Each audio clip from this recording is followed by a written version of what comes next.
আজকে বানিয়ে নিয়েছিলাম সর্ষে বাটা দিয়ে কচু। একদম ঘরোয়া পদ্ধতিতে রান্না। আমার রান্নাগুলো কিন্তু একদম ঘরোয়া রান্না হয়ে থাকে। আমি যেগুলো রান্না করি তোমাদের সাথে সেগুলো তুলে ধরি বন্ধুরা।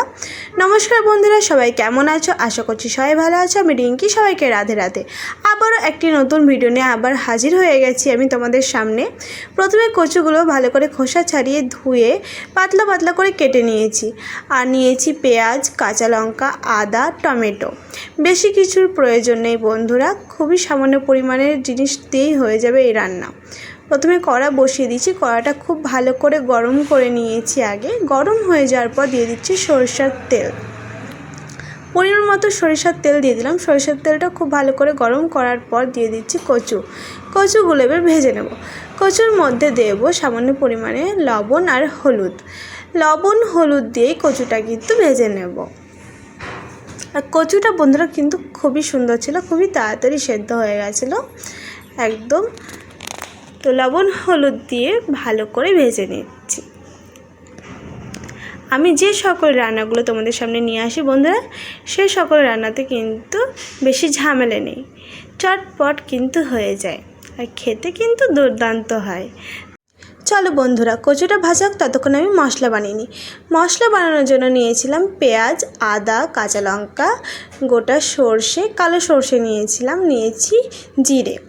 এর মধ্যে দিয়ে দেবো কিছুটা পরিমাণে লবণটা দিলে কিন্তু তেতো ভাবটা লাগে না। যেহেতু সর্ষে দিয়েছি সেই জন্য লবণ দিয়ে ভালো করে পেস্ট করে নিয়েছি। এরই মধ্যে কিন্তু প্রায় কচু ভাজা হয়েই গেছে। কচুটা ভাজতে গিয়েই না বন্ধুরা সেদ্ধ হয়ে গেছে। চলো, মশলাটা একটা বাটিতে নিয়ে নিয়েছি। এবার এর মধ্যে শুকনো মশলাগুলো অ্যাড করে দেবো, মানে গুঁড়ো মশলা যেগুলো আর কি।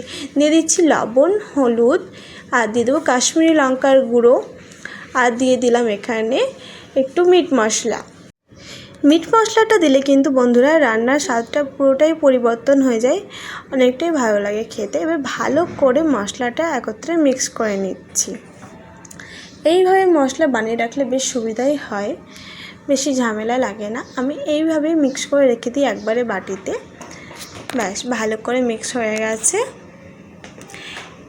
এবার ওই তেলের মধ্যেই ফোড়নের জন্য দিয়ে দিলাম শুকনো লঙ্কা, তেজপাতা আর গোটা জিরে। এবার ফোড়নটা ভালো করে ভেজে নেব, খুব সুন্দর একটা স্মেল আসবে। তারপর দিয়ে দিচ্ছি কেটে রাখা টমেটোটা এবার একটু ভালো করে ভেজে নেব। টমেটো তো খুবই উপকারী জানোই বন্ধুরা, খেতেও কিন্তু খুবই সুন্দর লাগে। যে কোনো সবজির স্বাদ একদম বদলে দিতে পারে টমেটো। আর ভালো করে একটু ভাজা হয়ে গেছে টমেটোটা। এবার এর মধ্যে পেস্ট করে রাখা মশলাটা দিয়ে দেব। যে মশলাটা এক্ষুনি আমরা মিক্স করলাম সেই মশলাটাই দিয়ে দিচ্ছি। তবে মশলাটাকে কিন্তু ভালো করে কষিয়ে নিতে হবে। গ্যাসের ফ্লেম লো রেখেই মশলাটা খুব সুন্দর করে কষিয়ে নিচ্ছি। তো মশলা তো ভালো করে কষাতেই হবে বন্ধুরা, যতক্ষণ না তেল ছেড়ে আসছে ঠিক ততক্ষণ কষিয়ে নেব, যতক্ষণ কাঁচা কাঁচা ভাবটা না যাচ্ছে। মশলা ধোয়া জলটা দিয়ে দিলাম, আবারও খুব সুন্দর করে কষিয়ে নেব। জানোই তো বন্ধুরা, মশলা ভালো করে না কষালে কিন্তু ভালো লাগে না। তো এবার দিয়ে দিচ্ছি ভেজে রাখা কচুগুলোতে একটু নাড়াচাড়া করে নিচ্ছি, কারণ মশলা কষানো হয়ে গেছে আর কচুটাও কিন্তু প্রায় সেদ্ধই হয়ে গেছে। তো বেশিক্ষণ নাড়াচাড়া করব না, একটু তেল ছাড়া অবধি নাড়াচাড়া করে নেব। যখন তেল ছেড়ে দেবে তখন দিয়ে দেব জল।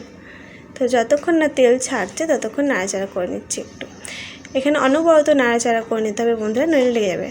এবার কিন্তু দিয়ে দিচ্ছি পরিমাণ মতো জল। বেশি জল দিতে লাগবে না, কারণ কচু তো সেদ্ধ হয়ে গেছে। সামান্য জল দিয়ে এবার কিছুক্ষণ ঢেকে রেখে দেবো। আমি বেশিক্ষণ কিন্তু ঢাকা দিয়ে রাখিনি, 2 থেকে 3 মিনিট আমি ঢাকা দিয়ে রেখে দিয়েছি, কারণ বললাম কচুটা কিন্তু সেদ্ধ হয়ে গেছে। চলো ঢাকা দিয়ে দিই। ঠিক 2 থেকে 3 মিনিটে আমি ঢাকা দিয়ে রেখেছিলাম।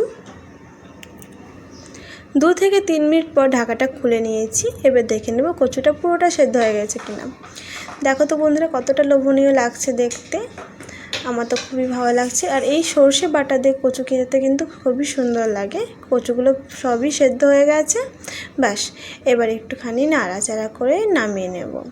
ধনেপাতা ছিল না আমার কাছে, সেজন্য ধনেপাতা আমি দিতে পারিনি। তোমাদের কাছে ধনেপাতা থাকলে তোমরা নিশ্চয়ই অ্যাড করে দেবে। তো এবার একটা প্লেটের মধ্যে নামিয়ে নিচ্ছি। খেতে কিন্তু দারুণ হয়েছিল বন্ধুরা। একবার ট্রাই করেই দেখতে পারো তোমরা।